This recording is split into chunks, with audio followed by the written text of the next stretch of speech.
Hey, my Legion, how y'all doing today? I'm here today to review a documentary I've always wanted to see, but I didn't know it was out until last night. Look on Amazon. It's called Greetings from Tromaville, free on Amazon. About a documentary about Troma movies. I mean, I've seen Lloyd Kaufman, talking a little bit about the history of Troma, and I read the book. I remember reading the book a long time ago. Everything I learned about filmmaking, I learned from the Toxic Avenger. I read that book, and that gave it some of a history of Troma. And I've been, what they call like fan, I've been traumatized since 1984, I believe. I remember it all started in a lunchroom, in school. I think I brought a paper, and back then, paper in school, back then they had like the full movie ads in the paper, which I love. I'm sure if you go on Google Images, they'll have like a bunch of photos of those ads. Those were the best. I wish they'd bring those back, but of course they don't. But those are the best ads for like movies and stuff. And I remember my looking there, and I was with my buddy Jim Northrup, and he said, "Boy, I want to see these two movies right here." And he kind of laughed a little bit, and I didn't know what they were. I mean, I just appeared out of the blue. It was Toxic Avenger and Class Nukem High. I think he pointed to Class Nukem High, I think, and they both played at the same time. I think. Pretty sure they both played at the same time from the same company. Um, and I think it was a double feature at the Drive, and then I think Toxic Avenger played at Cinema World and Class Nukem High played at West Erie Plaza. Or maybe they both played at West Erie Plaza, because West Erie Plaza usually played like the more unusual films back then. They played stuff like Night of the Zombies, which is Hell of the Living Dead, called Hell of the Living Dead now, or House by Cemetery, or Liquid Sky, which is very unusual. I think they played This is Spinal Tap, which I mean had no fanfare at all, and played like a week and was gone, even though it became a cult classic. They might play West, or they might play Cinema World, I can't remember. And a whole bunch of other films. And like I think Toxic Avenger and Class Nukem High only played for a week and were gone. And I didn't know what these movies were, right? And at the time I had a VCR. And my parents were still strict about why I could see, why I couldn't see. Somewhat. I mean, they were a little more loose, laxed. The longer I got into it, but I mean, they still some things I weren't allowed to see or whatever. And I remember watching sneak previews, and this is after Siskel and Ebert left, and they were doing at the movies. And they had Jeffrey Lyons and Michael Medved. And they had like the Dogs of the Week, and I think sometimes they had like a female target doing that, and she both featured Class Nukem High and Toxic Avenger. And I looked and I said, "Oh man, I want to see these. These look great." I remember when it came to VHS, watching both of them. I mean, at different times. I remember seeing that, and then Class Nukem High, I remember watching right off Friday and really enjoying it. And then, like, towards the last 20 minutes or something like that, my dad came downstairs to watch it, to see why he watched Class Nukem High. And he sees the part where the guy spits out his retainer, and he spits, and he says, your attention, please." My dad said, "Turn this crap off. I want to see it. It's trash. No, it's good. It's trash. And I had to shut off. I didn't see the ending. I was so upset because I paid my own money to see the movie. And then before we left, I made sure, I went down early Saturday morning and watched the rest of it. I loved it. But I mean, that was BS on his part. And I know Fangoria said they liked it better than Toxic Avenger, said Nifty Effects. I actually liked it. I love both movies, but I liked that better than Toxic Avenger. I remember actually buying a copy of that in Germany. They also had Choke Canyon, which I didn't buy. I should have bought that too. But well, this is a long time ago. And ever since that, I've been looking for the Troma, saying like a Troma release or whatever. And I've got a whole bunch of other movies. Now, some Troma movies. Now, the one thing, if you know Troma, some Troma movies are really good, and some Troma movies are average, and some Troma movies can be really bad. And even Lloyd Kaufman says some of the movies suck. And I see anything that has a Troma logo on it, like Nightmare Weekend. That's one I hated. I should probably try to give that a second chance, but I don't know if I really want to or not. I didn't like that at all. I see some other ones. I remember Club Life with Tony Curtis. That was okay. And it just had to have the Troma name. It didn't have to be a horror movie, because that wasn't a horror movie. Night One Week I thought was supposed to be a horror, and then I don't know what it was. Now I'm drawing a blank. I mean, but I saw lots of other ones. I remember seeing. The weird thing is, I remember seeing ads for "Stuck on You" with the guy who bought it, and I thought that movie looked stupid.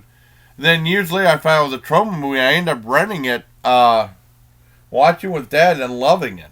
That's back when they were doing the sex comedies and stuff. And there was other one I remember, Hollywood Zap, Blood-Sucking Freaks, which is one of my absolute all-time favorite films, and they talk about it in documentary too. I love that movie. That's one of my favorites right there. And people, I remember, I bought that too in Germany. I remember bringing and watching, and the guy said, "You should be watching stuff like this with the other people there," because they would lay the female operators, because there was like. When we worked at the message center, well, he was tech control. Message center, this is in Germany. Then they had German operators, and they had tech control. Now, this is too. I mean, it had nudity and like killing and stuff like that, but it wasn't pornographic. It just had nudity and killing. They said you shouldn't watch those. It's too raunchy. I wanted my friend didn't have a problem with it. So, anyways. And Hollywood Zap, which is really good, is like a version of, if you've seen Joysticks, it's like, kind of like The Wizard, I guess. It's like these guys, this really bizarre pair going to a Zaxxon convention to play, Zaxxon competition, play Zaxxon. And the guy, Porky, that one guy who plays Porky was in it. And that was awesome, too. And I saw lots of other ones with a Troma name on it. Well, anyways, the documentary, Freon, starts off, they talk to Gregory Lamberson, who I actually met at Horror Fest. Well, I'm getting ahead of myself. It started with Gregory, and they interviewed different people. They were interviewing Ron Jeremy. Ron Jeremy looked really old this time. Like I do. I remember when I had, like, all black hair, now it's like gray, and his is like gray and black and all that stuff, you know. And Lloyd Kaufman showing that. And they show him on the Morton Downey Jr. show. I heard of Morton Downey. I never seen his talk show. I remember I remember seeing him on WrestleMania 5 getting a extinguisher to the face. Roddy Piper giving an extinguisher to the face. But I never seen his talk show. And they were interviewing them. And it was cool. I mean, they talk about Lloyd Kaufman, Michael Hertz, and actually show what Michael Hertz looked like. I never knew what he looked like, because they always showed Joe Flyshaker portraying him. Cause I'd never seen what he looks like, and I've seen what he looks like and what he sounds like. I'd never seen him before, which was cool. Because it's always Lloyd Kaufman talking about the Troma. Well, anyway, that talks about how the how his childhood and stuff like that. His parents weren't really big movie people. His mother wasn't. He was more into the theater and stuff like. And then he went to Yale, and then he got the film bug, and he directed like a movie called The Girl's Return or something, Return of the Girl or something like that, like a black and white silent film that they actually charged money to see. And he did some other movies like Battle Love's Return, about lost identity. And I guess he got in touch with Cannon, who was doing movies back then, and they said, bring some money and we'll make a movie, or we'll all do a movie. And they did Hey Gus, What's the Fuss, or something like that, which Lloyd Kaufman says is probably the worst movie ever made. And he was talking about, the formation of Troma formed in 74. Like, I didn't hear about till 84. I think Toxic Avenger and Class New High is what really brought it to the forefront, in my opinion.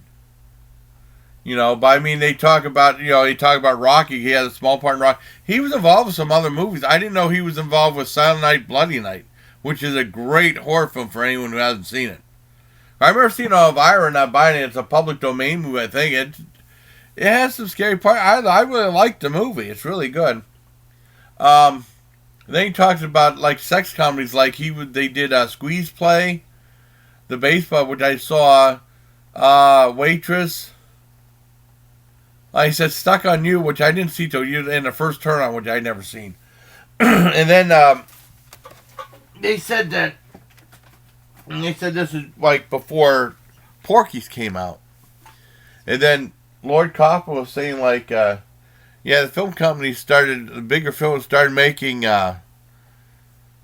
movies like this too, with like bigger actors and bigger budgets and stuff like that. So they were trying to do something else. So they tried to go into the world of horror with Toxic Avenger, even though it's a horror comedy superhero film.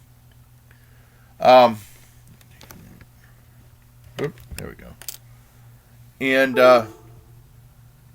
when they showed a can, they said they had a lot of advertising. They said it couldn't have gotten shown in America, or no theater wanted to play. And then I guess they put the Bleecker Street Theater. So I guess that's why it's called Bleecker Street, after that one film company. And it did really well. Then it got like 2,000 bookings eventually, because it's an independent film company. And that was cool, both that and Class Newman High. And then they talked about Troma's War, and they said that they censored it. Because I remember renting it, seeing it, and it's like, it looked good, but boy, a lot of stuff was cut out of it. I never saw it uncut, though. But they said they compromised to it. They said it could have been a great movie. It wasn't as good as it could have been. But, I mean, it looked really cool. What else was there? There was other movies that did Rabid Grannies. I remember Redneck Zombies, which is one that one they picked up. I remember renting it. One of the things with movies back then, with Troma movies, there'd be an uncut version, there'd be R-rated version. And you always try to get the uncut version, because the R-rated version would be heavily sensitive with gore and stuff like that. And then Redneck Zombies was no exception. I remember renting it from Trans-American. They have the film, and it was shot on video, and almost no bloodshed whatsoever in it. And it was okay, but it felt like it was missing something or whatever, And not till years later, when they said there wasn't an uncut version of it. I finally saw an uncut version, and I got it. Completely different movie. It's really very gory. I've never seen that version at all. It's great. I thought Redneck Zombies, the R-rated was alright, but the gory one is fantastic. And they talk about other movies. What do they talk about? They talk about Romeo and Juliet. Oh no, they talk about the sequels to Toxic Avenger. The second one that I saw on Warner Brothers Home Videos. So he had some money. He went to Japan and made 2 movies, and he ended up doing them back to back. And then Last Temptation of Toxic Part 3, which is on Vestron Video, both on. I saw that one on. I didn't see. I think Toxic Avenger 2 was R-rated. But I remember seeing it on Warner Brothers Video. And I know Marvel did a comic about that. On early morning TV, they had Toxic Crusaders TV show, animated kid show, and that show was awesome. After that, I actually bought some candy with these collectible heads. I don't know whatever happened to that, but that probably been worth. I ate the candy though, but the collectible plastic heads and stuff, all 4 figures, that'd be cool. Yeah, I guess, and then they did 2 sequels to Class New High, Subhumanoid Meltdown, and Good, Bad, and the Subhumanoid, or something like that, the third one. And I had people divided. Some people liked it, some people didn't care for it, and that was kind of a tipping point. I thought both of the Toxic Avengers, the 2 and 3 title, were good. The second and third Class New High movies were only average. They weren't that good. They were nowhere near as good as the first one. And they talk about the brilliant return of Troma with Romeo and Juliet and Terra Firma. Those movies both were fantastic. Because Terra Firma was based on the book, that I was talking about earlier, that James got. And then I finally got the book, and I enjoyed both. And then they talk about Poultry Guy's Return of the Chicken Dead, which I saw My one friend was telling me that movie's faded. I would have not known about it if it wasn't for him. Tell me about it. And then they talk about Return of Nuke High and Return of Nuke High or something like that. I've not seen either one of those. They don't look that good though, so I have my reservations on them. And they talk about other stuff. Like I said with Gregory Lambertson, well, they talk about him being in movies. Gregory Lambertson did a movie called Killer Rack, which I saw at the Horror Fest with my sister. It was a Friday night at midnight. And they had like the whole cast, most of the cast, including his daughter, talking about the movie. I saw it. It's about a girl who has killer boobs, and Lloyd Kaufman has seen it. And there's a scene where he saw the girl. She's about ready to fight it by in her boobs or have teeth and stuff like that. And he says, Lloyd Kaufman goes, Jesus Christ on a pogo stick. And then you see Jesus Christ on a pogo stick walking by, and he runs after him. It was really funny. Cause I remember seeing that at the movie, because John invited me. And this is when I got the gig as being a judge for the next year. And I remember after the movie ended, I went outside the theater and I went up to Gregory Lambert and I shook his hand and said, this was awesome. And I remember I was a big fan of Slime City and also Snow Shark, his other movies, which I reviewed Snow Shark on the channel. I have not seen the sequel to Slime City though. I don't know. I have to watch it sometime.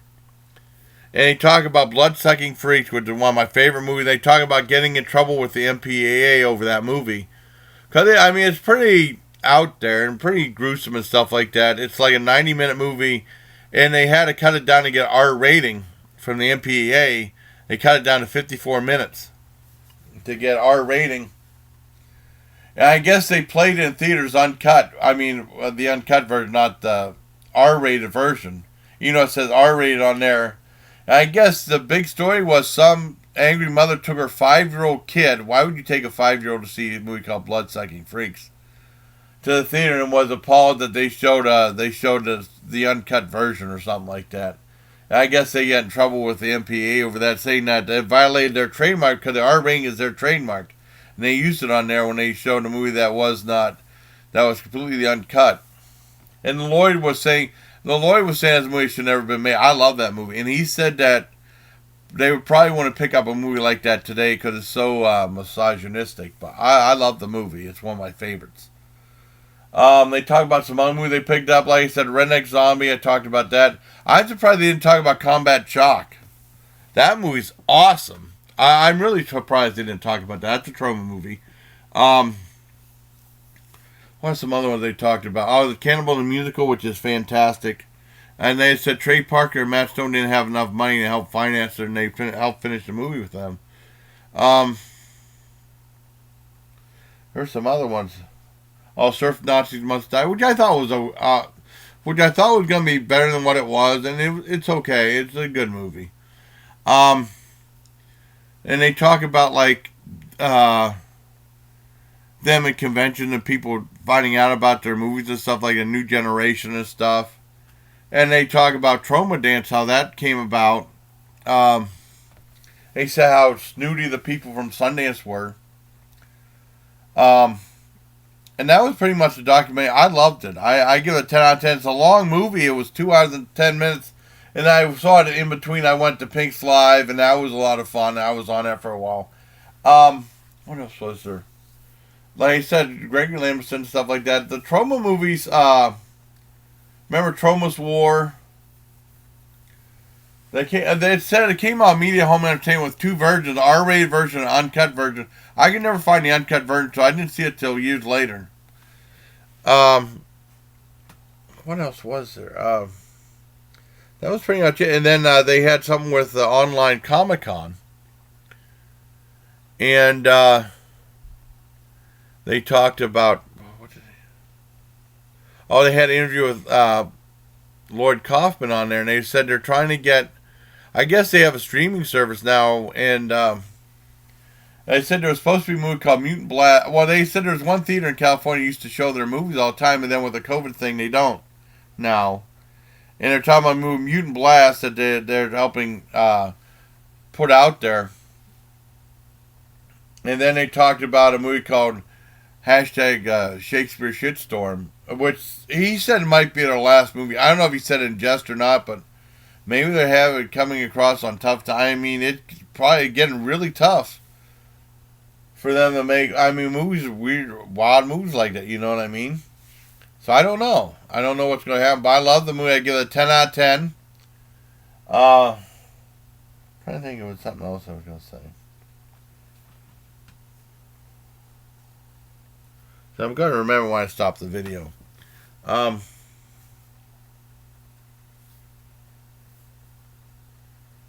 about it. I mean, I think that's about it. But with Troma, I mean, I always liked their stuff. And you see, I remember seeing Lloyd Kaufman on Politically Incorrect, and Bill Maher said he was nuts. But I mean, that's his character, though.